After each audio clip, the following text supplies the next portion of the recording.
Gold trusted gold buyers. మీరు తాకట్టు పెట్టిన బంగారాన్ని విడిపించి ఈ రోజు ఉన్న మార్కెట్ ధరకు కొనబడను.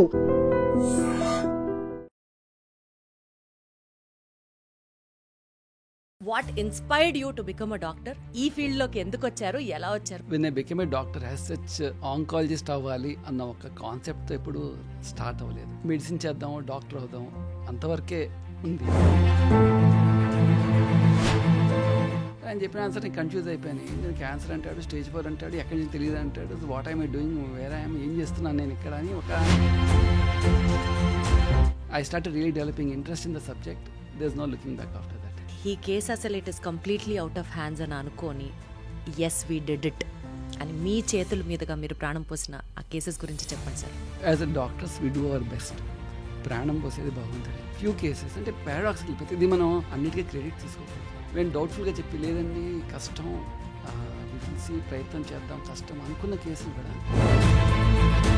అట్లాంటి వాళ్ళు కంప్లీట్ ట్రీట్మెంట్ అయిన తర్వాత కంప్లీట్ క్యూర్ వచ్చినప్పుడు వాళ్ళకంటే నేను ఎక్కువ ఆనందపడతాను. ఏ పార్ట్ అయితే బాడీలో ఉందో ఆ పార్ట్కి క్యాన్సర్ వచ్చే ఆస్కారం ఉంది. ఏ క్యాన్సర్ ప్రాణాంతకం సార్? ఏ క్యాన్సర్ ప్రాణాంతకం అన్నదానికంటే ఏ స్టేజ్ ప్రాణాంతకం అన్నది ఖచ్చితంగా క్యూర్ అయ్యే అవకాశం ఉంటుంది. ఈ రేడియేషన్ ఇవ్వడం వల్ల, అంటే ఒక రకమైనటువంటి క్యాన్సర్కి ట్రీట్మెంట్ రేడియేషన్గా ఇవ్వడం వల్ల ఇంకొక క్యాన్సర్ వస్తుందా అని చాలా మందికి డౌట్ ఉంది. వాస్తవమా సార్ అది? అది నిజం అమ్మా. యాక్చువల్గా అక్కడ ప్రాబ్లం ఏంటంటే ఇప్పుడు క్యాన్సర్ కేవలం స్మోకింగ్, డ్రింకింగ్ అనే కాకుండా చాలా కారణంగా ఒక రీజన్ ఏంటంటే ఆ రిస్క్ ఉన్న వాళ్ళకి వచ్చే అవకాశం ఉంటుంది. ఆయుర్వేదం వర్సెస్ అలోపతి క్యాన్సర్ ట్రీట్మెంట్లో ఏది బెటర్? ఇట్స్ నాట్ లైక్ ఆయుర్వేదం versus allopathy. You can tell ఆయుర్వేదం ప్లస్ అలోపతి. ఇప్పుడు మేము వాడే కొన్ని కీమోథెరపీ మందులు కూడా మొక్కల్లోంచి వచ్చింది. చూడండి, మీరు ఒక మనిషిని క్యాన్సర్ కానీ క్యాన్సర్ కాకుండా they are so many other things in a body. It is very important to be mentally strong and emotional balance చాలా ఇంపార్టెంట్. క్యాన్సర్కి ఈ రోజుల్లో ట్రీట్మెంట్ ఉంది, కానీ క్యాన్సర్ పేషెంట్స్ రోజు రోజుకి ఎక్కువైపోతున్నారు. అందరికీ నమస్కారం, వెల్కమ్ టు సూపర్ డాక్టర్స్. నేను మీ host Deepti నాలుమోతు.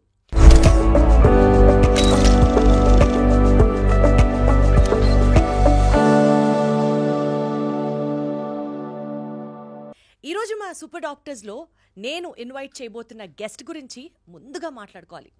More than 18 years of experience with expertise ఆయన సొంతమే. ఎంత సర్వీస్ చేశారు, ఎంత మంది పేషెంట్స్ని ఆయన ట్రీట్ చేశారు. ఈ అన్ని సర్వీసెస్కి గాను ఆయనని వైద్యరత్న అని కూడా ముద్దుగా పిలుస్తూ ఉంటారు. మేబీ ఆ కిరీటాన్ని బహుకరించిన తర్వాత చాలా క్లోజ్గా, అఫెక్షనేట్గా అందరూ ఆయనకి కనెక్ట్ అవుతూ ఉంటారు కాబోలు. అండ్ అంతేకాకుండా far the largest breast screening procedures ఆయనకి గిన్నెస్ బుక్ ఆఫ్ వరల్డ్ రికార్డ్స్లో ఒక ప్రత్యేకమైన పేజ్ ఆయన కోసమే ఉందా అనేటట్టు he has achieved that. And apart from this, as a doctor ఎందరికో ట్రీట్మెంట్ ఇవ్వడం ఒక ఎత్తు అయితే, ఒక సోషల్ రెస్పాన్సిబిలిటీతో, అంటే ఎంత ఉద్యోగం చేసినా, ఎంత పని చేసినా ఈ సమాజానికి మనం ఏదో ఒకటి చేయాలి అని ఒక తపన ఉంటుంది చూసారా.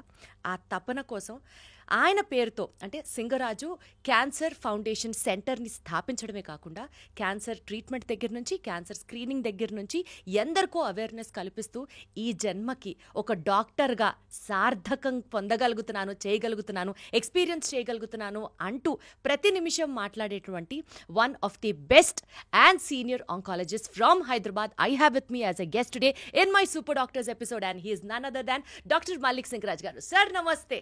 నమస్తే అమ్మా. ఎలా ఉన్నారు sir? Fine, thank you so much. Wonderful sir. Sir అసలు ఫస్ట్ ఆఫ్ ఆల్ క్యాన్సర్ గురించి మాట్లాడాలి అన్నదానికన్నా మీ గురించి తెలుసుకుందాం అనుకుంటున్నాను సార్. బికాస్ ఈ సూపర్ డాక్టర్ సిరీస్లో what inspired you to become a doctor, and అందులోనూ ఈ particular field cancer specialist, radiation oncologist, ఈ ఫీల్డ్లోకి ఎందుకు వచ్చారు, ఎలా వచ్చారు, అసలు మీ ప్రయాణం ఎలా సాగిందో అక్కడి నుంచి స్టార్ట్ చేద్దాం. చాలా డీప్ క్వశ్చన్ అమ్మా అది. అంటే when I become a doctor as such oncologist అవ్వాలి అన్న ఒక కాన్సెప్ట్తో ఎప్పుడు స్టార్ట్ అవ్వలేదు. మెడిసిన్ చేద్దాం, డాక్టర్ అవుదాం అంతవరకే ఉంది. కానీ కోఇన్సిడెంటల్గా నేను మెడిసిన్లో జాయిన్ అవ్వక ముందు one of my close aunts, మా పిన్ని గారు, who really inspired me to become a doctor. అంటే నేను డాక్టర్ అవ్వాలి ఎప్పుడు నాకంటే ఎక్కువ ఆవిడ తపన పడేవాళ్ళు. She passed away with cancer, advanced cancer. అలాగే నేను మెడిసిన్లో జాయిన్ అయిన తర్వాత second year, mostly towards end of second year, ఇంకొక పిన్ని గారు కూడా ఇలాగా క్యాన్సర్తో చనిపోయారు. అంటే అప్పట్లో ఎర్లీ 90స్లో ఇంత లేటెస్ట్ అడ్వాన్స్మెంట్స్ లేవు డయాగ్నోస్టిక్స్లో. సో డిసీజ్ అనేది సాధారణంగా లేట్గానే కనుక్కునేవాళ్ళు. సో ఎంబీబీఎస్ అయిపోయిన తర్వాత when was preparing for PG again మా అమ్మమ్మ గారు, so she was diagnose with ovarian cancer almost at the age of 80 years. అంటే తీసుకెళ్ళేవాళ్ళు, ఇంట్లో వాళ్ళు తీసుకెళ్ళేవాళ్ళు, ఎంఎన్జీ హాస్పిటల్కి తీసుకెళ్ళేవాళ్ళు, ట్రీట్మెంట్ ఇప్పించేవాళ్ళు. కానీ I was as good as laymen, అంటే ఏం జరుగుతుంది ఏమిటి అని అర్థమయ్యేది కాదు నాకు. But she couldn't survive for long. అప్పుడు ఈ పర్టికులర్ డిపార్ట్మెంట్, ఈ పర్టికులర్ ఫీల్డ్ మీద కొంచెం ఇంట్రెస్ట్ కలిగింది. ఏంటి సబ్జెక్ట్, అసలు ఇంతమంది ఎఫెక్ట్ అవుతున్నారు, మన కళ్ళ ముందే మన కుటుంబంలో ఇంతమంది సఫర్ అవుతున్నారు, ఇదేంటి సబ్జెక్ట్, దీని గురించి తెలుసుకుందామని అప్పుడు ఒక ఇంట్రెస్ట్ డెవలప్ అయిందమ్మా. సార్ అంటే మీరు ఎంతకాలం నుంచి హైదరాబాద్లో ప్రాక్టీస్ చేస్తున్నారు sir? 18 years plus experience with expertise అని అంటున్నాను. 18 yearsగా మీరు ఇక్కడే ఉన్నారా సార్? ఇక్కడే వర్క్ చేస్తున్నారా? ఎట్లా మీ వర్క్ ఎక్స్పీరియన్స్ గురించి చెప్పండి. నేను మోస్ట్ ఆఫ్ మై స్టడీస్ అంటే నా ఎంబీబీఎస్ ఎండి మొత్తం కూడా నేను కస్తూర్బా మెడికల్ కాలేజ్ మణిపాల్లో చేశాను. దెన్ ఆఫ్టర్ దట్ ఒక 2 years I was assistant professor there. ఆ తర్వాత దెన్ అగైన్ మనం చెప్పినట్టు కాలింగ్ లాగా I had to come back to Hyderabad because it's a native place అనిపించింది. మనం ఎంత చదువుకుని ఎంత చేస్తున్నా కూడా వేరే రాష్ట్రంలో చేయటం ఎందుకు, మన వాళ్ళకి మనం సర్వీస్ చేయాలి అనే ఉద్దేశంతో again I came back to Hyderabad in 2007 అమ్మా. సో అప్పటి నుంచి ఇక్కడే ఉన్నారు? అప్పటి నుంచి ఇక్కడే ఉన్నాను. ఇక్కడ వర్క్ చేస్తున్నారు అయితే? అవునమ్మా. Initially I was with Yashoda hospitals, తర్వాత కిమ్స్లో పనిచేశాను. Now I'm currently working with continental hospitals. Okay sir, actually ఇది సూపర్ డాక్టర్లో మనం మీ ప్రొఫైల్ గురించి కూడా మాట్లాడతాం కాబట్టి అడుగుతున్నాను సార్. ఇప్పుడు మెడిసిన్ చేయాలి అనే ఆస్పిరెంట్స్ అందరికీ ఫస్ట్ ఇట్లా మా వాళ్ళు ఇట్లా పలానా చదువుతున్నారు చేస్తున్నారు అని చెప్తే ఫస్ట్ అడిగే పాయింట్, స్ట్రెస్ తట్టుకోగలరా is the first question. Doctors కూడా అడుగుతారు sir. Note this point. Point number 2, రాముడు వనవాసం ఎన్ని సంవత్సరాలు తెలుసా? 14 సంవత్సరాలు. 14 సంవత్సరాలు అన్ని సింగిల్ స్టెప్లో క్లియర్ అయితే ఓ 16 వేసుకో. సరే, జీవితాంతం అంటే జుట్టు కనీసం నెరిసే వరకు చదువుతూ ఉండాలి మెడిసిన్ చేయాలనుకునే వాళ్ళకి. ఇవన్నీ ప్రిపేర్ అయ్యే దిగుతున్నారా ఈ ఫీల్డ్లోకి అని ఎందుకు సార్ అప్పుడప్పుడు కొంచెం డిస్హార్టనింగ్గా కష్టంగా అనిపించేటట్టు ఎందుకు ఉంటుంది? నిజంగా మెడిసిన్ అంటే ఒకడికి లైఫ్ ఇవ్వడం కదా సార్. అంత ఉన్నతమైన ప్రొఫెషన్గా మెడిసిన్ని చూస్తూ ఎందుకు సార్ అందరూ చాలా డిస్హార్టనింగ్గా డిస్కరేజింగ్గా అడుగుతారు? చాలా డిఫికల్ట్ క్వశ్చన్. ఒకటమ్మా, వన్ థింగ్ ఇక్కడ వచ్చేసరికి కంపారిజన్ వస్తుంది. I will give example of my own life. నేను ఎంబీబీఎస్ చదివేసరికి అయిపోయేసరికి నా కంటెంపరీస్ అంటే మా కజిన్స్లో కానీ మా రిలేటివ్స్లో కానీ నా కంటెంపరీస్ ఆల్రెడీ అందరికీ చదువులు కూడా అయిపోయాయి. ఇంకా నేను ఇంటర్న్షిప్ చేస్తుంటే వాళ్ళు చదువులు కూడా అయిపోయాయి, వాళ్ళు పీజీలు కూడా చేసేస్తున్నారు. So by the time I started my post graduation వాళ్ళకి పిల్లలు కూడా అయిపోయి పిల్లలు కూడా పుట్టేశారు. సో ఇక్కడ ఒక కంపారిజన్ వస్తుంది, ఎవరు క్విక్గా సెటిల్ అయిపోతారు లైఫ్లో, how to make quick money అన్న ఒక కంపారిజన్లో that will create stress. Second thing, ఖచ్చితంగా మీరు అడిగినాక ఒకటే చెప్తాను, ఎవరన్నా మెడిసిన్లో జాయిన్ అవ్వాలి అంటే only if you have passion to that. జుట్టు మెరిసిపోతుందా, లేకపోతే లేట్గా సెటిల్ అవుతున్నావా, కష్టపడుతున్నాం, చేస్తే కష్టపడాలి తప్పకుండా. ఎందుకంటే మన చేతిలో మిషన్ రావట్లేదు, మన చేతిలో ఒక లైఫ్ వస్తుంది. ఖచ్చితంగా ప్యాషన్ ఉండాలి. దీనికి మీకు ఒక ఎగ్జాంపుల్ చెప్తానమ్మా. నేను పీజీ చక్కగా ఆంకాలజీ ఎగురుకుంటూ తీసుకున్నాను. But experience was very bad for me. అందరూ అనుకుంటారు సినిమాలో చూపించినట్టుగా వెళ్ళిపోయి ఇంకేదో పొడి చేసాం అనుకుంటారు, కానీ the experience was very bad. First వెళ్ళగానే నేను చెప్పినట్టుగా మణిపాల్లో చేశాను. Manipal is a tertiary referral centre.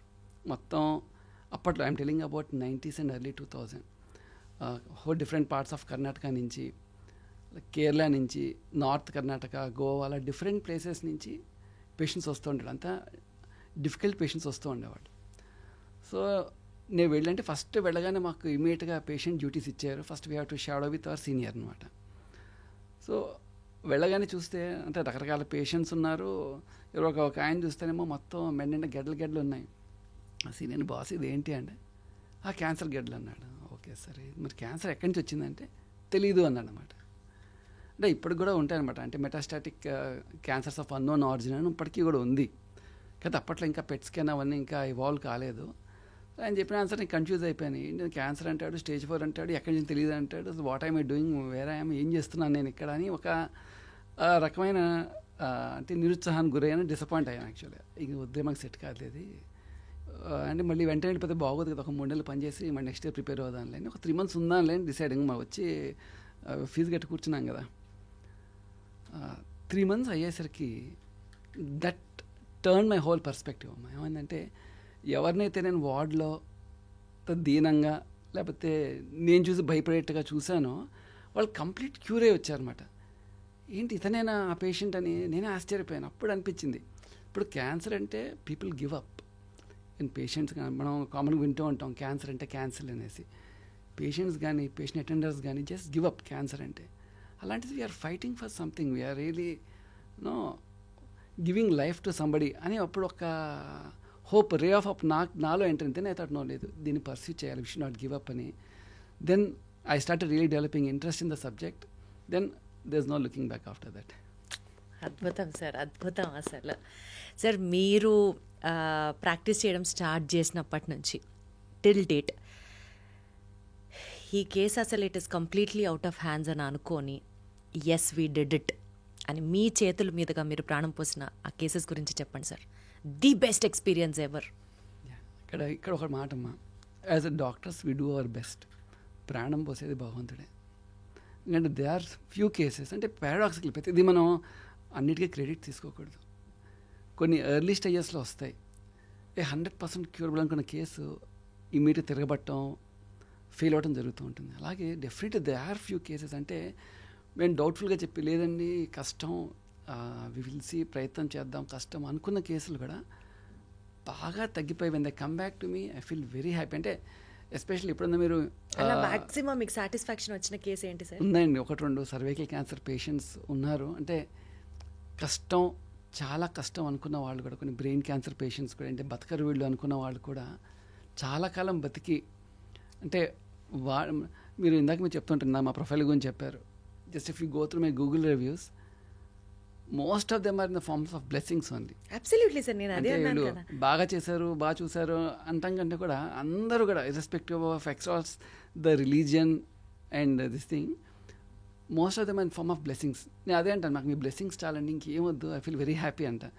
అలా డెఫినెట్లీ ఉన్నాయండి కొన్ని కేసెస్ ఉన్నాయి. అంటే ఇంకా క్యూర్ కావు అనుకున్న కేసు, కొన్ని brain cancer, cancer, they will, అంటే I can't take the name of I didn't mean the name of the patient, but ఆ కేస్ గురించి చెప్పండి సార్.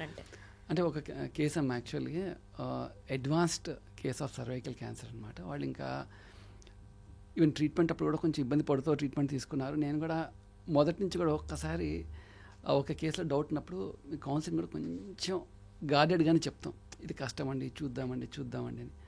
అట్లాంటి వాళ్ళు కంప్లీట్ ట్రీట్మెంట్ అయిన తర్వాత కంప్లీట్ క్యూర్ వచ్చినప్పుడు వాళ్ళకంటే నేను ఎక్కువ ఆనందపడతాను అని చెప్తాను. మీరు అనుకుంటున్నారు మీకంటే మేము ఎక్కువ ఆనందపడతాం. మా ప్రొఫెసర్ ఒక ఆయన ఉండేవాళ్ళు యాక్చువల్గా, మెడికల్ ఆంకాలజీ ప్రొఫెసర్. ఏమన్నా పేషెంట్ సిక్ అయ్యి ఏమన్నా పేషెంట్ పోతే ఆయన ఆ రోజు అన్నం తినేవాడు కాదు. So actually not only treatment part అండి, even we go through lot of emotional part. అంటే ఒక పేషెంట్తో జర్నీ స్టార్ట్ చేస్తాం. ఒక పేషెంట్ ఫస్ట్ మా దగ్గరికి వచ్చిన దగ్గర నుంచి till the end of the treatment plus follow అప్కి వస్తూ ఉంటారు. We also follow through their journey. So definitely emotional components అలా ఉంటుంది. సో అదే చెప్తాను, మీరు హ్యాపీ ఫీల్ అయ్యారు, కానీ మీకంటే ఎక్కువ వాళ్ళు జస్ట్ స్వీట్స్ ఏవో పట్టుకొస్తారు. చెప్పండి మేము అని, సార్ మీరు తీసుకోరా అంటారు. అలా కాదమ్మా, డోంట్ థింక్ లైక్ దట్. నేను ఇలా తీసుకుంటాను, I take them as blessings, I don't take them friends ఇచ్చినట్టుగా ఇలా తీసుకుంటాను. They are all blessings for us అని చెప్తూ ఉంటాను. సార్ మీరు మాట్లాడుతుంటేనే ఎమోషనల్ అవుతున్నట్లుగా అనిపిస్తుంది సార్. ఇన్ఫాక్ట్ మీరు చెప్తుంటే నాకు కూడా కళ్ళలో నీళ్ళు తిరుగుతున్నాయి. అంటే అంత బాండ్ ఉంటుంది ఒక డాక్టర్లానే కాదు, యూనో పేషెంట్ని అంత అటాచ్మెంట్గా మీరు ఫీల్ అయితేనే then you can give your best అన్నట్టు. సరే ఎట్లా ఉంటుంది సార్ ఆ ఎమోషనల్ రోలర్ కోస్టర్ రైడ్ మీరు కూడా గో త్రూ అయిన తర్వాత? How do you balance it sir? Because ఇప్పుడు ఒక్క పేషెంట్ని చూస్తే వచ్చేది కాదు, ప్రతి పేషెంట్తో you have to carry that. Hospital life అయిపోయిన తర్వాత మీకంటూ మళ్ళీ ఒక పర్సనల్ లైఫ్ ఉంటుంది. So how does a doctor balance both of these emotionally sir? Especially ఆంకాలజీకి వచ్చేసరికి పేషెంట్ రావటమే చాలా యాంగ్జైటీతో వస్తారు, యాంగ్జైటీ ఫియర్ దాంతో వస్తారు. సో బేసికలీ మా role it is divide into 2 parts. 1 thing planning the treatment, 2nd thing రెగ్యులర్గా కౌన్సిలింగ్. మనకి వెస్ట్రన్ కల్చర్ కొంచెం డిఫరెన్స్ ఉంది. వెస్ట్రన్ కంట్రీస్లో ఏం చేస్తారంటే డైరెక్ట్గా ఒక పేషెంట్ రాగానే ఇక్కడ డైరెక్ట్ పేషెంట్ అని మాట్లాడేస్తారు. ఇది మీ స్టేజ్, ఇది మీ సర్వైవల్ రేట్ ఎంత, మీరు ఎంతకాలం బతుకుతారు, దీస్ ఆర్ ట్రీట్మెంట్ ఆప్షన్స్ అని చక్కగా టకటక చెప్పేస్తారు. ఆ తర్వాత they refer them to psychologist. అక్కడితో వాళ్ళు చేతులు దులిపేసుకుంటారు. కానీ మన దేశంలో అట్లా ఉండదు. ఇప్పుడు చాలామంది సార్ మీ పేషెంట్కి చెప్పలేదు, ఇంట్లో వాళ్ళకి తెలియదు, మీరే కొంచెం మేనేజ్ చేయండి అంటే ఆ బ్యాడ్ చూసి స్లోగా గ్రాడ్యువల్గా అంటే పేషెంట్స్కి ఒకటి చెప్తానమ్మా, we think patients are ignorant but they have more six sense than us. నేను ఎప్పుడు పేషెంట్ ఇంట్యూజన్ని ఫాలో అవుతాను. ఒక స్టేజ్ వచ్చాక పేషెంట్ సార్ ఇంకా ట్రీట్మెంట్ వద్దు, ఐ వాంట్ స్టాప్ అంటే ఐ రెస్పెక్ట్ హిమ్. ఎందుకంటే సైన్స్ చెప్పేది వేరు, కానీ I trust in patients intuition. వాళ్ళకి ఒక ఇంట్యూజన్ ఉంటుంది. అలాగే డాక్టర్ కూడా ఇంట్యూజన్ అంటే ఒకప్పుడు ప్రాక్టీస్ స్టార్ట్ చేసిన కొత్తలో we use to work more on intuition. Okay ఈ పేషెంట్ సక్సెస్ అవుతారా లేదా, ఎట్లాంటి ట్రీట్మెంట్ వెళ్తే బాగుంటుంది. కానీ మేబీ లాస్ట్ 5-6 ఇయర్స్లో వీ బికేమ్ మోర్ డిఫెన్సివ్. ఎందుకంటే Google doctors, second third opinions, అలాగే మెడికో లీగల్ ప్రాబ్లమ్స్, వీటన్నిటి మూలంగా వి బికేమ్ లిటిల్ మోర్, నేనే కాదు most of the doctors we became little more defensive. We're totally based on evidence. ఏ report ఉంది, evidence, guidelines అని చెప్తున్నాయి, జస్ట్ ఫాలోయింగ్ దట్. సో అయితే గ్రాడ్యువల్గా పేషెంట్కి బ్యాడ్ న్యూస్ అనేది గ్రాడ్యువల్గా బ్రేక్ చేయడం జరుగుతూ ఉంటుంది. సో మేము చెప్తాను అనమాట, లేదండి కొంచెం డిప్రెస్ అవుతున్నారు, మీటే సైకాలజిస్ట్ అని చెప్తే వాళ్ళే ఇష్టపడరు. లేదు సార్ ట్రీట్మెంట్ ఇచ్చే డాక్టర్ మీరే కదా, మీరే చెప్తే బాగుంటుంది, మీరే ధైర్యం చెప్పండి అంటారు. సో అంటే apart from treatment this becomes one more crucial aspect అనమాట. అంటే కౌన్సిలింగ్ అంటే స్టెప్ బై స్టెప్ ప్రతి స్టెప్లోనూ ఈ counselling becomes very challenging. And sometimes I get emotionally drained also. ఒకటి పేషెంట్స్ అయిపోయాక ఐ గెట్ డ్రైన్డ్. నేను కొంచెం సేపు ఆపండి అమ్మా, I need break, don't send the next patient, and first I need compose my self, అంటే డీప్ బ్రీదింగ్ తీసుకుని I need compose my self. Okay just I can't carry this emotion to next patient. Everybody is different, అది అక్కడితో end అయిపోవాలి. So basically empathy ఉండాలి, కానీ sometimes what happens we get carried away. So it's important to be grounded. అక్కడ కొంతమంది mistake చేస్తారు, but we should be grounded. అప్పుడే then only we can have differentiation between your personal life and professional life. Sir with your permission sir, యూజువల్గా తెల్లకోటు వెనకాల ఒక రాతి గుండె ఉంటుంది అని అనుకుంటూ ఉంటాం మనం అందరం. ఊరుకునే టెస్టులు రాస్తారు, బోలెడంతా ఫీజులు తీసుకుంటారు, పేషెంట్ చచ్చిపోయినా పట్టించుకోరు, చేతులు దులుపుకుంటారు, ఇలా మాట్లాడతాం ఏదన్నా ఒక అన్ఫార్చునేట్ ఇన్సిడెంట్ జరిగితే ఏదైనా హాస్పిటల్లో. కానీ ఇప్పుడు డాక్టర్ గారితో మాట్లాడుతుంటే మనలానే వాళ్ళకి మనసు ఉంటుంది, ఇంకా మనకంటే ఎక్కువ ప్రాణాన్ని నిలబెట్టాలి అని సాయశక్తులు ఒడగట్టి ఆ పేషెంట్ మీదే పాపం వాళ్ళు పనిచేస్తూ ఉంటారు. So never ever take doctors wrong. ఇది మాత్రం ఒక humble request to all the audience. Because తప్పులు అనేవి, పొరపాట్లు అనేవి ఎక్కడన్నా జరగచ్చు. ఆ మొత్తం ఇన్సిడెంట్ని తీసుకుని ఒక డాక్టర్నే బ్లేమ్ చేయడం అన్నది ఎట్టి పరిస్థితిలో కరెక్ట్ కాదు. దేవుడు ఎలా ఉంటాడో మనకు తెలియదు, కానీ డాక్టర్ రూపంలో ఉన్న దేవుడిని మాత్రం ఖచ్చితంగా మనం రెస్పెక్ట్ చేయాలి అన్నది నా personal request. And I'm really blessed to have conversation today with you sir. Sir ఇప్పుడు coming to our subject sir, actually ఈ క్యాన్సర్ గురించి మాట్లాడితే సార్ ఒక్కటి చెప్పండి, క్యాన్సర్కి 100% క్యూర్ ఉందా లేదా? ఫస్ట్ పాయింట్ సార్, రేడియేషన్ చేస్తే తగ్గిపోతుంది క్యాన్సర్ అన్న మాటలో ఎంత వాస్తవం ఉంది? మీరు అడిగిన 2 క్వశ్చన్స్ కరెక్ట్ అమ్మా. ఎప్పుడు కూడా ఎర్లీ స్టేజెస్లో, అంటే ఈవెన్ టిల్ 3rd స్టేజ్ కూడా క్యాన్సర్ని క్యూర్ చేసుకోవచ్చు. ఎందుకంటే ఇప్పుడు మన దగ్గర చాలా అడ్వాన్సెస్ ఉన్నాయి ట్రీట్మెంట్లో. అలాగే రేడియేషన్కి వచ్చేసరికి రేడియేషన్ కూడా it is use in different stages. Even first stage నుంచి థర్డ్ స్టేజ్ దాకా డిఫరెంట్ కండిషన్స్లో వాడటం జరుగుతుంది. ఖచ్చితంగా రేడియేషన్ థెరపీ మూలంగా కూడా కంప్లీట్ క్యూర్ సాధ్యం అవుతుందమ్మా. అద్భుతం సార్, ఒక హోప్ వచ్చింది. ఏ పార్ట్ అయితే బాడీలో ఉందో ఆ పార్ట్కి క్యాన్సర్ వచ్చే ఆస్కారం ఉంది అంటే సార్, ఇప్పుడు జనరల్గా క్యాన్సర్ అన్న వెంటనే brain cancer, lung cancer, prostate cancer, cervical cancer, breast cancer, ఇవే నా క్యాన్సర్లు కాదు, ఏ భాగం అయితే ఉందో దానికి క్యాన్సర్ వచ్చే ఆస్కారం ఉంది అని ఒక పెద్ద ఆయన చెప్పారు. ఈ నేపథ్యంలో ఏ క్యాన్సర్ ప్రాణాంతకం సార్? లంగ్ క్యాన్సర్ ప్రాణాంతకమా, కిడ్నీ క్యాన్సర్ ప్రాణాంతకమా, అసలు అది వస్తుందా? దీని గురించి కాస్త ఇలాబొరేటెడ్గా డీటెయిల్డ్గా చెప్పండి సార్. ఇక్కడ ఏ క్యాన్సర్ ప్రాణాంతకం అన్నదానికంటే అమ్మా ఏ స్టేజ్ ప్రాణాంతకం అన్నది ఇంపార్టెంట్. ఓకే, ఇప్పుడు ఈవెన్ మీరు లంగ్ క్యాన్సర్ తీసుకోండి, బ్రెస్ట్ క్యాన్సర్ తీసుకోండి, ఇవన్నీ కూడా. ఇప్పుడు ఈవెన్ బ్రెయిన్ క్యాన్సర్ అంటే ఓవరాల్గా జనాలు అనుకుంటే అంటే లంగ్ క్యాన్సర్ వచ్చిన వాళ్ళు సర్వైవ్ కారు అనుకుంటూ ఉంటారు. అలాగే బ్రెస్ట్ క్యాన్సర్ అంటే ఇప్పటికి కూడా మాకు వచ్చేవాళ్ళు, సార్ బ్రెస్ట్ క్యాన్సర్ మా అత్తగారికి వచ్చిందో లేకపోతే మా అమ్మమ్మకి వచ్చిందో, బ్రెస్ట్ క్యాన్సర్ సర్వైవ్ కాలేదు అంటారు. అంటే బేసికల్లీ అందులో కూడా చాలా వేరియేషన్స్ ఉంటాయండి. అంటే హై గ్రేడ్ ఉంటాయి, లో గ్రేడ్ ఉంటాయి, అలాగే బాగా వెల్ డిఫరెన్షియేటెడ్ ఉంటాయి, పూర్లీ డిఫరెన్షియేటెడ్ ఉంటాయి. అంటే కొన్నిటికి బాగా స్ప్రెడ్ అయ్యే పొటెన్షియల్ ఉంటుంది, దాన్ని మెటాస్టాటిక్ పొటెన్షియల్ అంటారు. అలాగే ఆ హై పొటెన్షియల్ ఉన్న వాటికి, అలాగే అడ్వాన్స్ స్టేజ్లో ఉన్న వాళ్ళకి ఖచ్చితంగా క్యూర్ అనేది చాలా కష్టం అవుతుంది. అది కాకుండా ఎప్పుడు కూడా ఇందాక చెప్పినట్టుగా ఎర్లీ స్టేజెస్లో ఉంటే ఏ క్యాన్సర్ అయినా కూడా ఖచ్చితంగా క్యూర్ అయ్యే అవకాశం ఉంటుందండి. ఎర్లీ స్టేజెస్ అయితేనే క్యూర్ అవ్వచ్చు, అవకాశం ఎక్కువగా ఉంటుంది. అది ఏ క్యాన్సర్ అయినా కావచ్చు, ఏ క్యాన్సర్ అయినా కూడా కావచ్చు. ఓకే సార్, ఇప్పుడు క్యాన్సర్ ట్రీట్మెంట్లో అడ్వాన్స్డ్ టెక్నిక్స్ చాలా మాట్లాడుతున్నారు. స్టీరియోటాక్టిక్ రేడియేషన్ అంటున్నారు, ఇట్లా చాలా చాలా పేర్లు, ఇంకా నాకంటే మీరే బాగా చెప్తారు. సో బెటర్ నాట్ మీ ముందర నేను గేమ్స్ ఆడకూడదు. సో నేను ఆ క్యాన్సర్ టెక్నిక్స్ పేర్లు చెప్పట్లేదు, కానీ let us limited to advanced cancer ట్రీట్మెంట్స్లో. సార్ ఒక కామన్ పర్స్పెక్టివ్గా ఒక కామన్ మ్యాన్కు ఉన్న ఒక క్వశ్చన్ ఏంటంటే, రేడియేషన్ ఇవ్వడం వల్ల క్యాన్సర్ సెల్సే కాకుండా చుట్టూరా ఉండే హెల్దీ సెల్స్ కూడా డ్యామేజ్ అవుతాయి, కాబట్టి క్యాన్సర్ ట్రీట్మెంట్ తీసుకుంటున్న పేషెంట్స్ బాగా వీక్ అయిపోతారు, హెల్దీ సెల్స్ని కూడా ఇవి టార్గెట్ చేస్తాయి అని ఒక జనరల్ సిద్ధాంతం ఉంది. ఇప్పుడు వస్తున్న అడ్వాన్స్డ్ టెక్నిక్స్ హెల్దీ సెల్స్ని అసలు టార్గెట్ చేయకుండా ఓన్లీ క్యాన్సర్ స్పెసిఫిక్ సెల్స్ మీద మాత్రమే వాటి యాక్షన్ ఉంది అని వింటున్నాం. కరెక్టేనా సార్? చాలా కరెక్ట్ అమ్మా. యాక్చువల్గా మీరు అంటే చాలా డీప్ రీసెర్చ్ చేశారు దీని మీద. ఐ కెన్ మేక్అవుట్, ఎందుకంటే ఈ పదాలు సాధారణంగా అందరికీ తెలియవు. ఇందులో ఒకటమ్మా ఏమంటే, I talk not only radiation, నేను కొంచెం deviate I talk about chemotherapy also. Right sir. ఒకప్పుడు కీమోథెరపీ అంటే మొత్తం అంటే యూజువల్ కీమోథెరపీ అనేది కాన్సెప్ట్ ఏంటంటే ఫాస్ట్గా గ్రో అయ్యే సెల్స్ మీద పనిచేయటం. యూజువల్గా అన్నిటికంటే గ్రో అయ్యే సెల్స్ ఫాస్ట్ అంటే క్యాన్సర్ సెల్స్. ఈ క్యాన్సర్ సెల్స్తో పాటు జిఐటి, హెయిర్, మీరు చూడండి క్యాన్సర్ కీమోథెరపీ తీసుకున్న వాళ్ళకి జుట్టు ఊడిపోవటం, ఎక్కువ వామిటింగ్స్ అవటం, లూజ్ మోషన్స్ అవటం, బ్లడ్ కౌంట్స్ తగ్గిపోవడం చూస్తూ ఉంటారు. అంటే ఫాస్ట్గా గ్రో అయ్యే అన్ని సెల్స్ మీద పనిచేసేది. ఇప్పుడు ఏమైందంటే మన దగ్గర లేటెస్ట్ ట్రీట్మెంట్స్ వచ్చాయి. ఈవెన్ ఇమ్యునోథెరపీ అని, టార్గెటెడ్ థెరపీ అంటే కేవలం క్యాన్సర్ సెల్స్ మాత్రమే టార్గెట్ చేసే ట్రీట్మెంట్స్ వచ్చాయి. అలాగే రేడియేషన్లో కూడా ఇంతకుముందు మేబీ ఒక 15 years బ్యాక్ చూసుంటే కనుక ట్రీట్మెంట్ తీసుకున్న వాళ్ళకి చాలా సైడ్ ఎఫెక్ట్లు వస్తూ ఉండేవి. అంటే నా క్యాన్సర్ సెల్స్ కాకుండా చుట్టుపక్కల సెల్స్ కూడా చాలా ఎక్కువ డోస్ వెళ్తూ ఉండేది.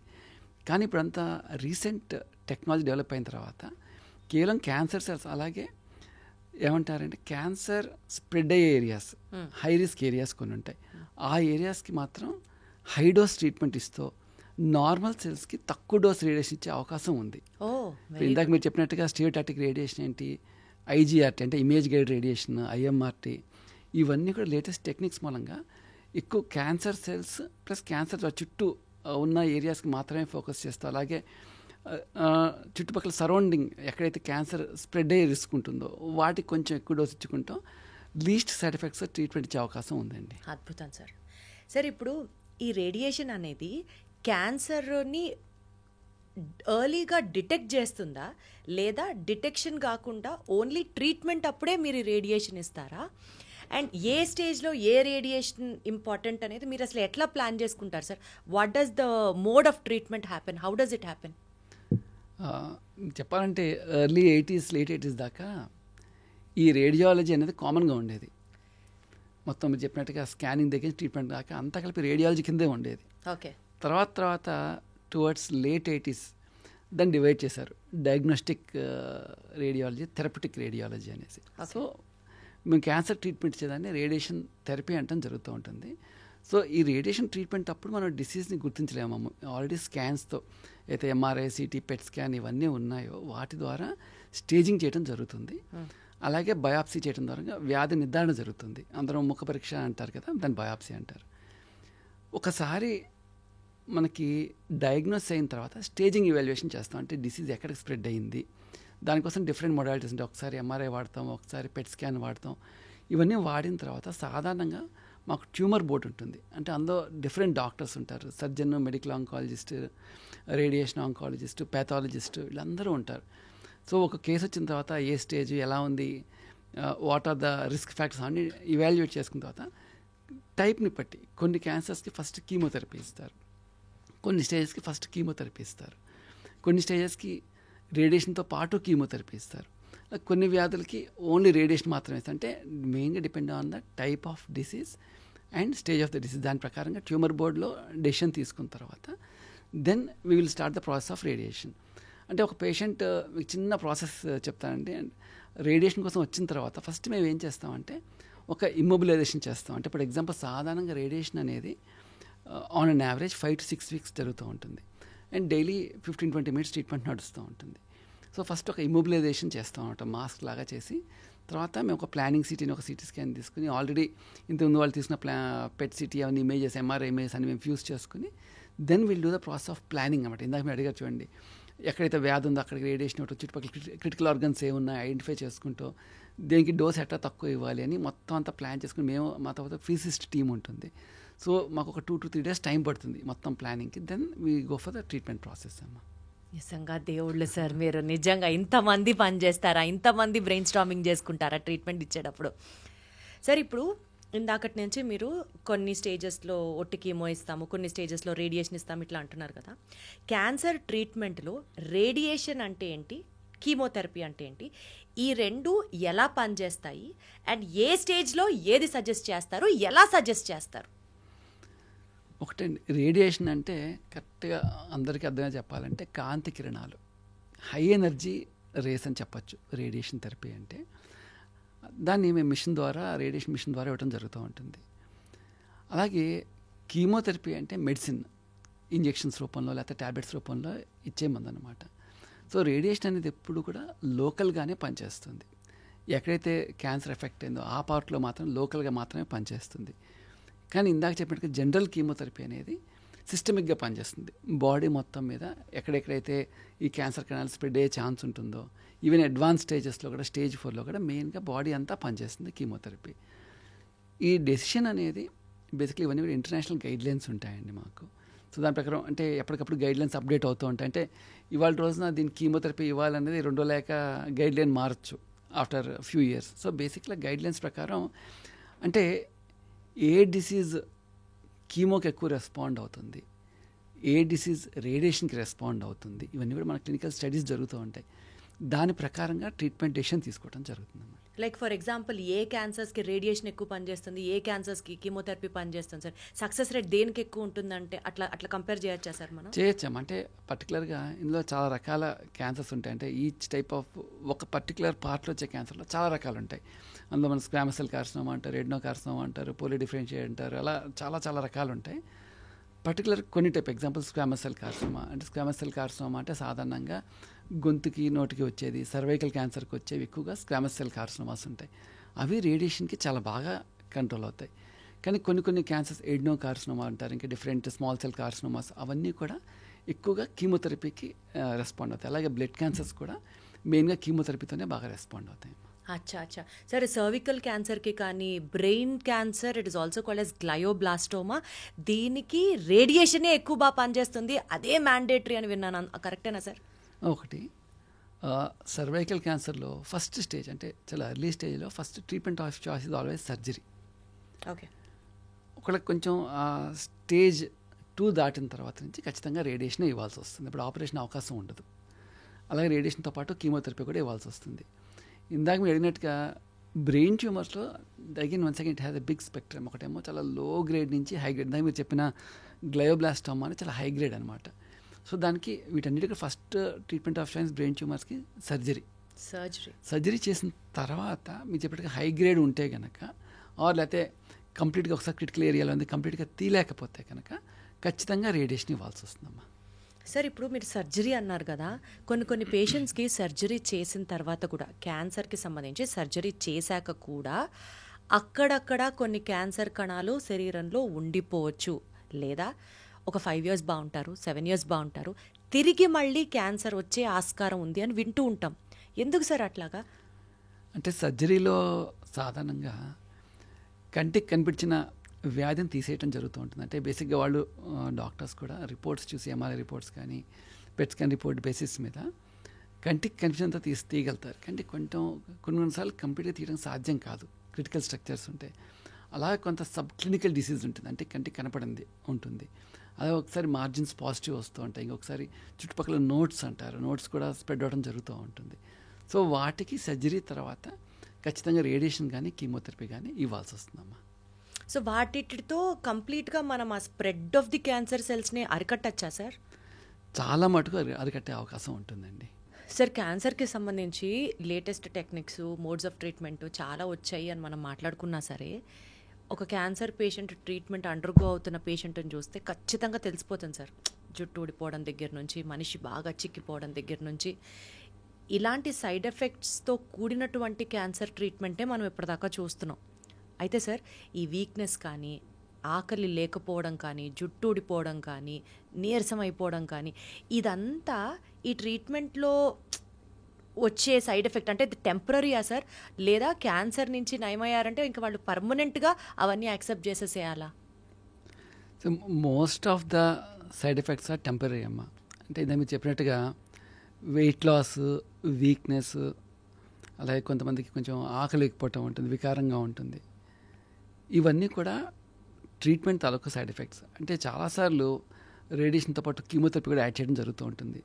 సో ఈ ఎఫెక్ట్తో పాటు ఆ ఎఫెక్ట్ కూడా యాడ్ అయ్యి ఒకసారి బ్లడ్ కౌంట్స్ తగ్గిపోవటం, నీరసంగా అవ్వటం జరుగుతూ ఉంటుంది. అంటే ఫస్ట్ థింగ్ మోస్ట్ ఇంపార్టెంట్ అంటే అదే టైంలో పేషెంట్ మేము ఎడిక్వేట్ కౌన్సిలింగ్ ఇవ్వడం జరుగుతూ ఉంటుంది రిగార్డింగ్ డయట్ అండ్ కేర్. కానీ ఇవన్నీ కూడా most of them are temporary. Example, మీరు చాలామంది మోస్ట్ కామన్గా అడిగే క్వశ్చన్ ఏంటంటే, ఎస్పెషల్లీ బ్రెస్ట్ క్యాన్సర్ పేషెంట్స్, అంటే ఈ మధ్యకాలంలో ఎక్కువ మంది యంగ్ ఫీమేల్స్ని చూస్తున్నాం. Most of them are between 30 and 40. They are worried about their cosmetics. Sir, ఇలా రేడియేషన్ గురించి చదివాం, బ్లాక్ అయిపోతాం అని విన్నాం, హోల్ బాడీ బ్లాక్ అవుతుందా ఎంతకాలం, అంటే they have their genuine concerns. ఇవన్నీ కూడా ఏంటంటే, ఎగ్జాంపుల్ మనం స్కిన్ తీసుకున్నాం అనుకోండి, ప్రతి 3 వారాలకి కొత్త చర్మంపై వస్తూ ఉంటుంది. అది మనకు కూడా తెలియదు. పాత చర్మంపై కొత్త చర్మం వస్తూ ఉంటుంది ప్రతి 3 వారాలకి. చెప్తాను, లేదమ్మా, it's always works in cycle of 3 weeks. మీకు గ్రాడ్యువల్గా, అంటే అందరికీ రాదు, కొంతమందికి because of the dry skin and all, ఆ బ్లాక్ డిస్కలరేషన్ కొంతమందికి వస్తుంది.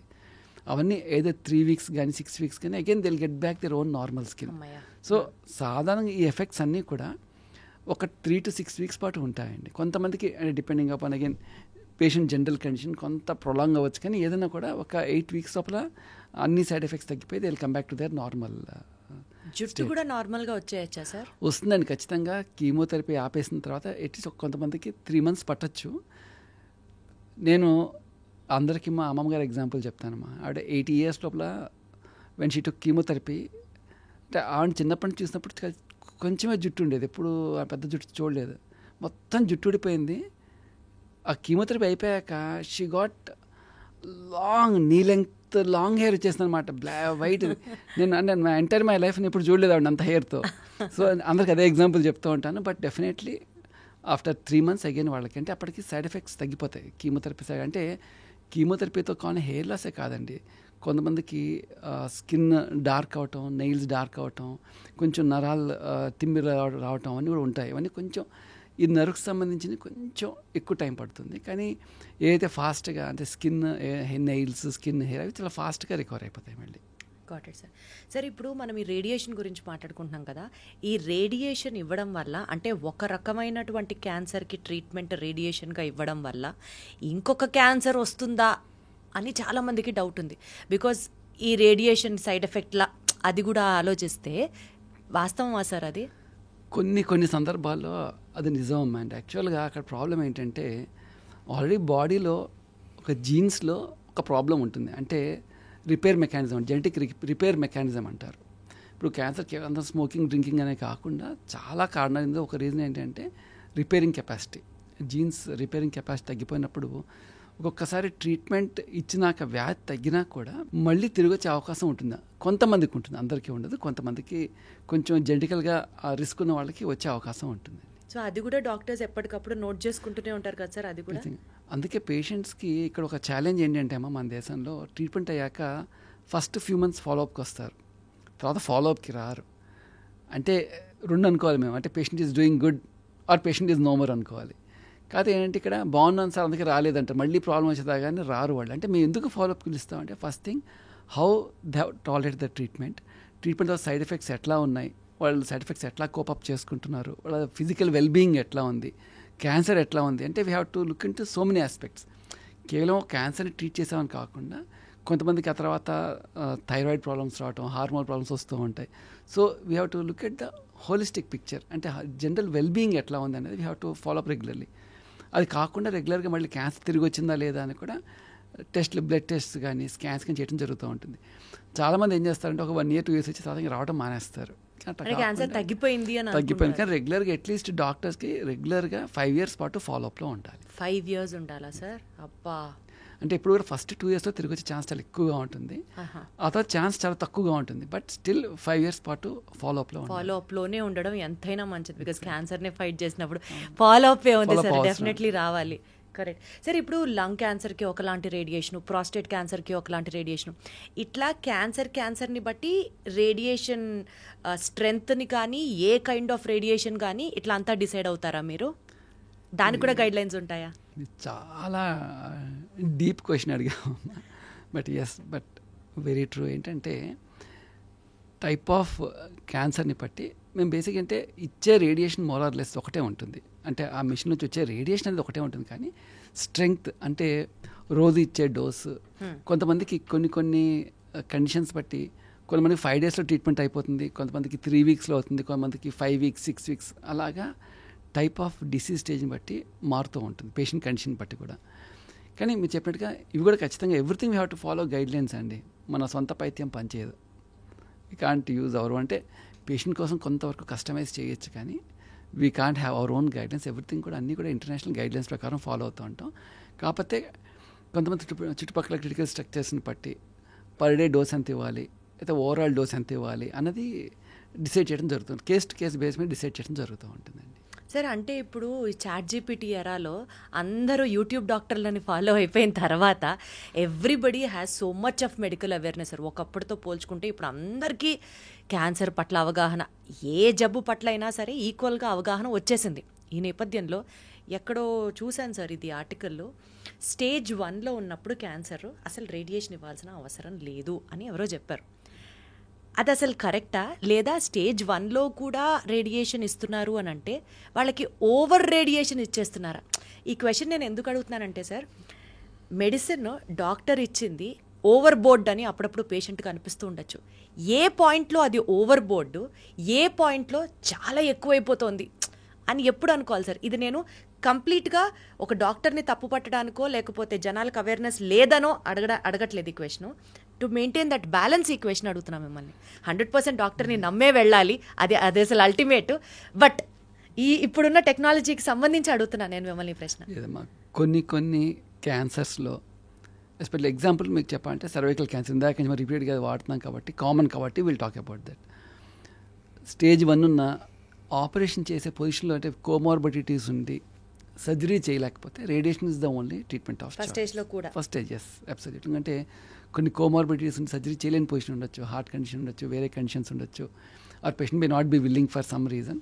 ఖచ్చితంగా అలాగే ఈవెన్ ప్రాస్టేట్కి వీటికన్నిటికి కూడా ఖచ్చితంగా రేడియేషన్తో కంప్లీట్ క్యూర్ అయ్యే అవకాశం ఉంటుంది. సాధారణంగా ఓవర్ బోర్డ్ అనేది ఉండదమ్మా, ఎందుకంటే గైడ్లైన్స్ ప్రకారం పేషెంట్ ఎంతో తట్టుకుంటారో అన్న దాన్ని బట్టి వాట్ ఈజ్ నీడ్ అనే ప్లాన్ చేయడం జరుగుతుంది. కాకపోతే వీళ్ళు ఏం చేస్తారంటే they will compare with someone else. వాళ్ళకి ఇన్ని రోజుల్లో ట్రీట్మెంట్ అయిపోయింది, మాకు ఎక్కువ ట్రీట్మెంట్ అంటే బేసిక్గా అక్కడ that's a complex issue of acceptance. అంటే ఇన్ని రోజులు ఇస్తున్నారా అంటే ఇంత పెద్ద జబ్బు అంటే యాక్చువల్గా దాన్ని ఇంకా రివర్స్లో చెప్తాను. When there is a palliative case అంటే somebody is in last stages, brain కానీ బోన్స్ కానీ ఇవ్వాలి treatment, he can't come again and again, వాళ్ళకి least number of days 5 days 1 day నుంచి 5 days మధ్యలో ఇవ్వడం జరుగుతూ ఉంటుంది. అలాగే కొన్ని కండిషన్స్లో దాన్ని స్టియోటాటిక్, ఇందాక అన్నట్టు స్టియోటాటిక్ రేడియేషన్లో 5 daysలో ఇవ్వడం జరుగుతూ ఉంటుంది. అంటే అది కేస్ టు కేస్ బేస్ మీద డిసైడ్ అయి ఉంటుందమ్మా. అలాగే కొంతమందికి కంప్లీట్ క్యూర్ అయిపోయింది, అదే అడ్జువెంట్ థెరపీ అంటే సర్జరీ అయ్యాక ఇచ్చే ట్రీట్మెంట్, లేకపోతే కొంతమందికి ఓన్లీ రేడియేషన్ కీమోథెరపీ ఇచ్చేవి కొంచెం ప్రొలాంగ్డ్గా ఉంటాయి. వాళ్ళు ఏమనుకుంటారంటే కొంతమందికి 3 వారాలు ఇచ్చారు, కొంతమందికి 5 రోజులు ఇచ్చారు. హాస్పిటల్లో అంటే ఇది కూడా ఒకటి ఉంటుంది, రేడియోలో ఎఫ్ఎంలో విన్నా హాస్పిటల్ 5 రోజుల్లోనే ట్రీట్మెంట్ అయిపోతుందని కొంతమంది అంటున్నారు. అంటే అది ఏ కండిషన్ అంటే అసలు కొన్ని అడ్వర్టైజ్మెంట్స్ కూడా యాప్ట్గా ఉండవమ్మా. అంటే మీరు రండి 5 రోజులు తగ్గించి పంపించేస్తాం కరెక్ట్ కాదు. అది ఏ కండిషన్కి ఎవరికి అందరికీ సూటబుల్ కాదు. Exactly sir. So you have to customise. So జనాలు ఏమనుకుంటారంటే నాకు ఎక్కువ ఇచ్చేస్తున్నారేమో అనుకుంటారు. అంటే యాక్చువల్గా మేము ఎలా చూస్తామంటే ఎవరికైతే తక్కువ సైడ్ ఎఫెక్ట్స్ రావాలో, ఎవరికైతే క్యూర్ ఛాన్స్ ఎక్కువ ఉందో వాళ్ళకి పర్ డే డోస్ తక్కువ ఇచ్చుకుంటా, అంటే చుట్టుపక్కల క్రిటికల్ ఆర్గన్స్కి డోస్ వెళ్ళకుండా తక్కువ ఇచ్చుకుని జాగ్రత్తగా ఎక్కువ రోజులు ఇచ్చుకుంటాం అనమాట. ఒకేసారి ఎక్కువ ట్రీట్మెంట్ ఇవ్వకుండా. అది కూడా అంటే కేస్ టు కేస్ అనమాట. సో కొంతమంది ఏమనుకుంటారంటే మాకు ఎక్కువ రోజులు ఇచ్చేస్తున్నారు, ఎక్కువ ట్రీట్మెంట్ ఇచ్చేస్తున్నారు, అనవసరంగా ఇస్తున్నారు, కొంచెం ఫీల్ అవుతూ ఉంటారు. సో అది యాక్చువల్ కరెక్ట్ కాన్సెప్ట్ కాదు. They have to understand. అంటే డాక్టర్ ఎక్స్ప్లెయిన్ చేయాలి ఎందుకు ఇన్ని రోజులు ఇస్తున్నాం, why we're not giving for less అని చెప్పడం చాలా అవసరం. సార్ ఇప్పుడు ఈ క్యాన్సర్కి సంబంధించి మీరు కొన్ని వేల లక్షల మంది పేషెంట్స్ని చూసుంటారు. మీరు బేసికల్గా అలోపతి మెడిసిన్ని ప్రాక్టీస్ చేస్తున్నారు సార్. క్యాన్సర్ ట్రీట్మెంట్లో alternate forms of medicine like for example ఆయుర్వేదం, చాలామంది అమ్మో అలోపతి అంటే ఆ రేడియేషన్ భరించలేమేమో, బాడీ సహకరించదేమో, ఆయుర్వేదంలో క్యాన్సర్ ట్రీట్మెంట్కి తగ్గుతుందంట అని అనుకుంటూ ఉంటారు. ఇందులో ఎంతవరకు వాస్తవం ఉంది సార్? ఆయుర్వేదం వర్సెస్ అలోపతి క్యాన్సర్ ట్రీట్మెంట్లో ఏది బెటర్? నేను మీ క్వశ్చన్ కొంచెం ఈక్వేషన్ మార్చి చెప్తానమ్మా. ఇట్స్ నాట్ లైక్ ఆయుర్వేదం versus allopathy. You can tell ఆయుర్వేదం ప్లస్ అలోపతి. ప్లస్ అంటున్నారా? ఎస్. ఎందుకంటే ఇప్పుడు మేము వాడే కొన్ని కీమోథెరపీ మందులు కూడా మొక్కల్లోంచి వచ్చినవి, గాల్లోంచి వచ్చినవి ఏం కాదు. సో ఖచ్చితంగా ఆయుర్వేదం కూడా పనిచేయదని చెప్పడం కష్టం, చెప్పకూడదు. కాకపోతే ఓన్లీ అండ్ అలోపతిలో lot of clinical trials are going on, scientific evidence ఎక్కువగా ఉంది కాబట్టి మాది కరెక్ట్ అని చెప్తాం. అయితే నేను ఎక్కడ అలోపతి ప్లస్ ఆయుర్వేదం అంటాను. If they are taking Ayurvedic medicine for immunity, supportive therapy లాగా ఇమ్యూనిటీ కోసం అంటే ఖచ్చితంగా యాక్సెప్ట్ దట్. కానీ కొంతమంది ఇది ఆపేసి అది తీసుకుంటాము, ఇదే తీసుకుంటాం అంటే ఇప్పుడు వాళ్ళు క్యాన్సర్ కూడా ఇస్తున్నామంటే we don't know how it is going to effect the body. దాని సైడ్ ఎఫెక్ట్స్ తెలియవు. ఒకసారి వాళ్ళు పచ్చాలని చెప్తారు, ఒకసారి సైడ్ ఎఫెక్ట్స్ తెలియవు మనకి. మన మందుల సైడ్ ఎఫెక్ట్స్ తెలుసు మనకి ఏం జరగబోతుంది, ఆ మెడిసిన్ సైడ్ ఎఫెక్ట్స్ తెలియదు. సో నేను క్లియర్గా చెప్తాను, okay in case you are going to take for supportive therapy, immune therapy తప్పకుండా తీసుకోండి, not as alternative with allopathy అని చెప్తూ ఉంటాను. అసలు క్యాన్సర్ ట్రీట్మెంట్కి సంబంధించి ఆయుర్వేదమా అలోపతి అంటే the best answer ever said sir. రెండు కలిపి తీసుకోవచ్చు, సపోర్టివ్గా వెళ్ళొచ్చు అని మీరే చెప్పడం అనేది. Even to some extent homeo కూడా ఐ ఎంకరేజ్ అమ్మా. కొంతమంది తప్పకుండా somebody who is battling with other kind of cancer కాకుండా, క్యాన్సర్ మనం చూడండి, మీరు ఒక మనిషిని క్యాన్సర్ కానీ క్యాన్సర్ కాకుండా they are so many other things in a body. Somebody with cancer can have arthritis, somebody with cancer can have diabetes, somebody with cancer can have asthma. ఇవి కూడా ఉంటాయి. సో డెఫినెట్లీ వాళ్ళ condition ప్రకారంగా suggest them homeo also. ఇన్ని రకాల ట్రీట్మెంట్స్తో బాడీలో జంబలకడి పంపు అయిపోదా sir? అవ్వకుండానే ప్రయత్నం చేస్తామమ్మా. మీరు ఆ ధైర్యాన్ని ఇస్తే చాలు సార్, పేషెంట్కి ఇంకా అంతకంటే కావాల్సిందే ఉంటుంది సార్. ఇప్పుడు I don't remember the name of the book actually sir, but I think if I'm not wrong it is Atomic Habits అని ఒక బుక్ చదివాను సార్. అందులో ఫస్ట్ పేజ్లో ఆథర్ రాస్తాడనమాట, గట్టిగా అనుకొని ఒక సంకల్పంతో మెంటల్ పవర్ బాగా పెంచుకొని not losing heart at any situation, ఒక క్యాన్సర్ పేషెంట్ ఇంకా వేర్ డాక్టర్స్ అందరూ నాకు ఇంకా హోప్ లేదు ఈ పేషెంట్ మీద అని చెప్పినటువంటి పేషెంట్ కేవలం ఆత్మస్థైర్యంతో ఆత్మనిర్భరంతో 90 ఏళ్ళు బతుకుతుంది అని ఏదో, if I'm not wrong it is atomic habits, లేదా this is compulsory there in a book. So ఎగ్జాక్ట్గా నాకు ఆ బుక్ పేరు గుర్తు రావట్లేదు. కానీ సార్ ఇక్కడ నా క్వశ్చన్ ఏంటంటే, క్యాన్సర్ పేషెంట్స్కి ట్రీట్మెంట్ బాగా పనిచేయాలి అంటే ఫస్ట్ ఆఫ్ ఆల్ వాళ్ళు ఎమోషనల్గా చాలా స్ట్రాంగ్ ఉండాలి, అప్పుడే వాళ్ళకి క్యాన్సర్ ట్రీట్మెంట్ పనిచేస్తుంది అన్నది దాని సారాంశం. ఇది ఎంతవరకు నిజం సార్? మీరు బుక్ని కోట్ చేశారు కాబట్టి నేను కూడా I read a book some time back, dying to be me అని by Anita Moorjani. Actually she is a cancer survivor. అచ్చా. She was diagnose with lymphoma, తర్వాత దాన్ని క్యూర్ చేయలేము అని చెప్పారు. But again she went through her own transformation and now she is total cured of cancer. అంటే she writes her own journey అనమాట. ఎక్కడ ఎలాగ how we can overcome cancer with will power అనేసి. Will power exactly. ఇక్కడ I will tell you something more interesting అమ్మా. ఇందాక మీరు చెప్పాను చూడండి, I will be travelling through the patient through the journey అనేసి. ఈ మధ్యకాలం అందరూ యంగ్ పీపుల్ క్యాన్సర్ వస్తుంది అందరూ ఎక్కువగా smoking, drinking, drugs, food, junk అదే మాట్లాడుతున్నాం. That is fine, that could be one cause. కానీ most important is emotional imbalance. దీని గురించి చాలా తక్కువ తెలుసు. When you really touch upon someone, observe them closely, especially young females అనుకోండి, most of them have a negative mind set, anger, resentment, hatred ఇవన్నీ ఉంటాయి. At some point of time they manifest as cancers, breast cancer, cervical cancer are different diseases. ఇది చాలామంది తెలీదు. They will be domestic abuse, childhood abuse ఇవన్నీ కూడా ఉంటాయి. So it's a very important aspect to realise. అంటే ఈ youth అనేవాళ్ళు కేవలం lifestyle is one aspect.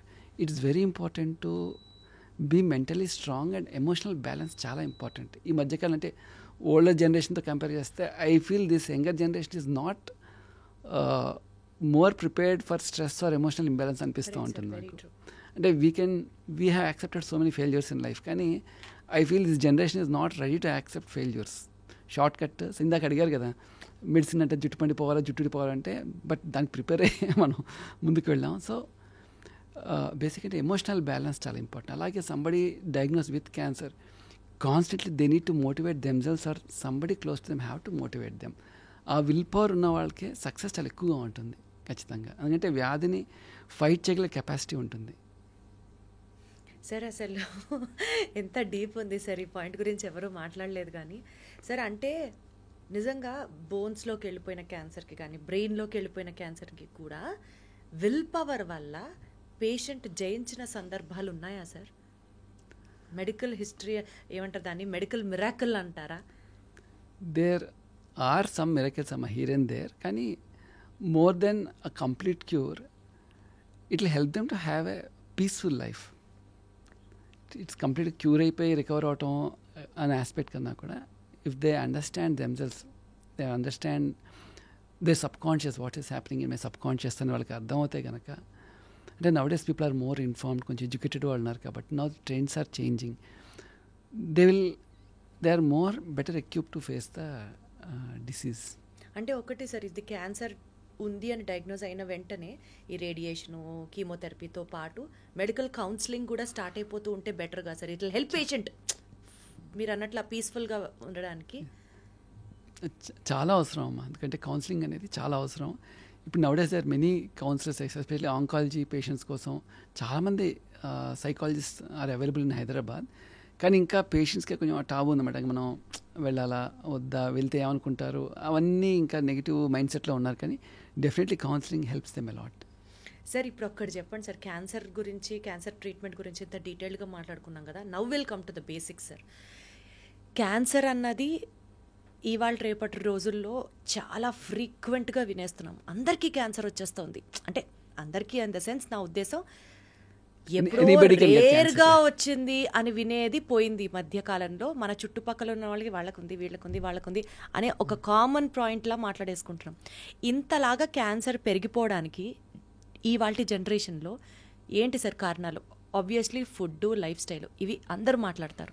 ఇందాక మీరు చెప్పారు చూసారా స్ట్రెస్ అనేది, అలాంటి ఐ ఓపెనింగ్ పాయింట్స్ చెప్పండి సార్. క్యాన్సర్ ఎందుకు వస్తుంది, ఎందుకు అంత ఇన్సిడెన్స్ ఆఫ్ క్యాన్సర్ ఈ రోజుల్లో పెరిగిపోయింది? ఒకటమ్మా, నేను ప్రాక్టీస్ స్టార్ట్ చేసిన చెప్పేదాకా first thing, more and more people are being diagnosed with cancer. అలాగే more and more young people are getting diagnosed with cancer. ఖచ్చితంగా లైఫ్ స్టైల్ అనేది చాలా ఇంపార్టెంట్ కాంట్రిబ్యూటరీ ఫ్యాక్టర్. స్మోకింగ్ అనేది, డ్రింకింగ్, ఈ మధ్యకాలంలో డ్రగ్స్ కూడా they reduce the immunity of a person. అలాగే eat, most important I can tell, if you ask sir eye opener అంటే food, we're what we eat. Food is very, ఎందుకంటే మనం తినేదాంట్లో ఎక్కువగా జంక్ ఫుడ్ చాలా ఉంటుంది. Junk food, preserved food, most important thing is preserved food, packed food. Simple rule అమ్మా, whatever we eat should be spoiled in next 48 hours.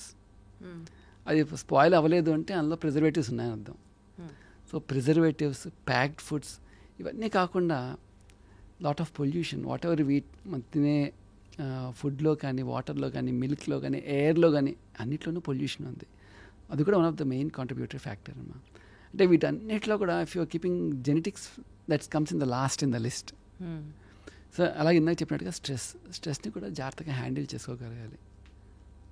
Sir sugary items తింటే cancer వస్తుంది అని కొత్తగా వింటున్నాం సార్, అందులో ఎంతవరకు వాస్తవం ఉంది and how is it actually connected sir?